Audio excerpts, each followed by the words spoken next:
นสิเพอวิตามินរបស់อาซิบาลไอ้ยะโอ้ยมาวันนี้ทั้งหมดดอลให้ลูกเอ้ยสำราญติดสันให้ไอ้ชอบสำราญอีกะอุ้ยฮะไอ้ยะสะเพอใส่กี่นั่งไหมไอ้ยะสะเพอวิตามินมวยได้เจิงไอ้จองกรองเด็กก็ไหนส้มเจิงจะเซลือกระดาษสะเพอดิจ๊อกปลาตามปัฒนาจังมาได้บ้านนึงโดยปัฒนาส้มจำเรียบท่ามวยสลักนี่จะเซบ้านแต่มวยหมกแต่ปนอกเฟยให้ใบจังกัดสารบองมือสนะ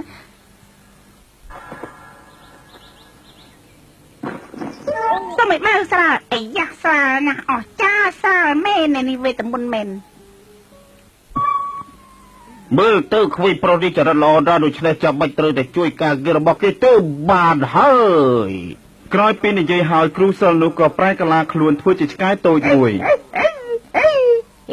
អីចាមកពីណាវិញវ៉ាន់ផ្ទះទីដឹងអីស្អាតដល់ហើយវើយហាហាគួរស្រឡាញ់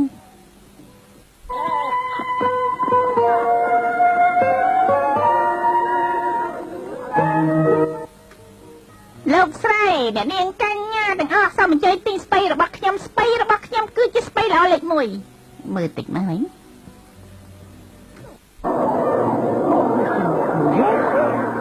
អីអាឡាអត់ណាយកស្ពៃហោះហើពីណាយកមកលក់អីចង់បោកប្រាញ់ប្រាប់ឲ្យហើយក៏មកបោកតេអត់បានទេណាតាស់យើងអូយសយដល់ហើយវិញឯងឃើញទេថ្ងៃលក់ស្ពៃមិនដាច់ទេព្រោះតែស្ពៃវាហោះរសាត់តាមខ្យល់សំជាសយមែនណាមកពីខ្ញុំគិតមិនឃើញហ្នឹងអូយពេលនេះខ្ញុំទៅសេអ្វីមួយទៀតហើយឲ្យឯងកំពុងតែធ្វើស្អីហ្នឹងតើខ្ញុំទៅសេសិនណាអូយនឹកឃើញហើយ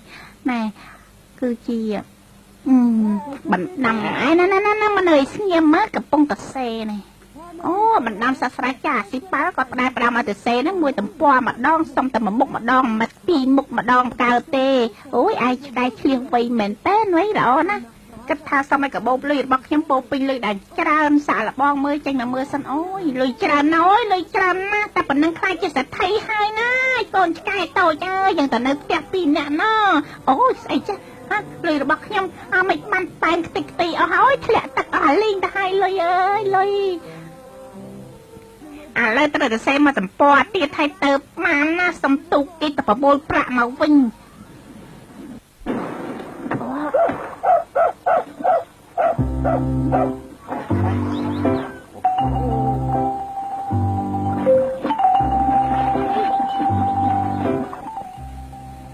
ហើយមិនកើតទេប្រាក់ទាំងនោះវាលេចទៅបាត់តលេអស់ទៅហើយឥឡូវនេះសុំម្ដងទៀតសរសេរសុំកើតជាត្រីដើម្បីទៅបាត់តលេនឹងយកលុយមកវិញឲ្យតតែអស់ណាម៉ែ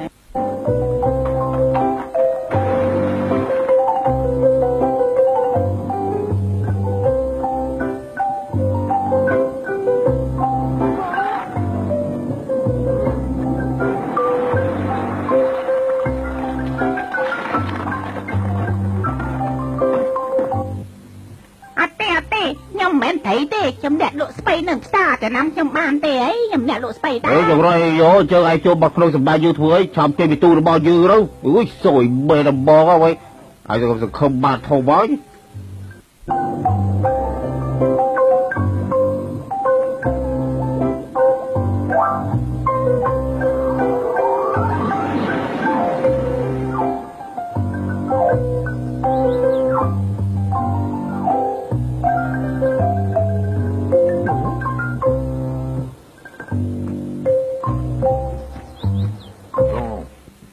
សូមឲ្យមនុស្សដែលខ្លាចតែជាត្រីនោះឲ្យតែជាមនុស្សដូចដើមវិញមក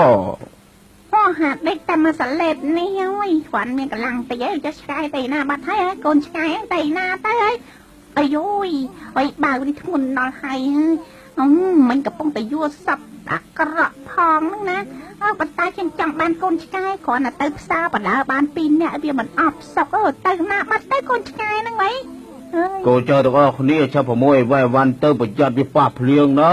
អើយធុញដល់រត់តែស្ដាប់អីមិនបានទេប្រម៉ែប្រមូលលីវ៉ាន់ខ្ចប់ដាក់មកលឿនណាវិចយកខ្ចប់អស់នេះខ្ញុំមានលក្ខខណ្ឌមួយសុំកុំឲ្យប្រដាប់ប្រដាទាំងអស់វាធ្ងន់ដូចបាវមិញហ្នឹងណាមិនបាននេះខ្ជិលលីណាប្រាប់ហើយទៅ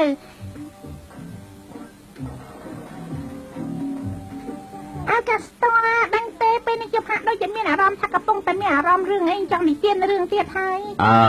បើពួកឯងចូលចិត្តដូចនេះណាចាំឪនិទានឲ្យពួកឯងស្ដាប់ជារៀងរាល់ថ្ងៃទៅចុះបានទេ បើសិនជាខ្ញុំមិនអីទេខ្ញុំចង់ស្ដាប់រឿងនិទានរាល់ពេលវេលានឹងព្រៀងស្ដាយឪអើយ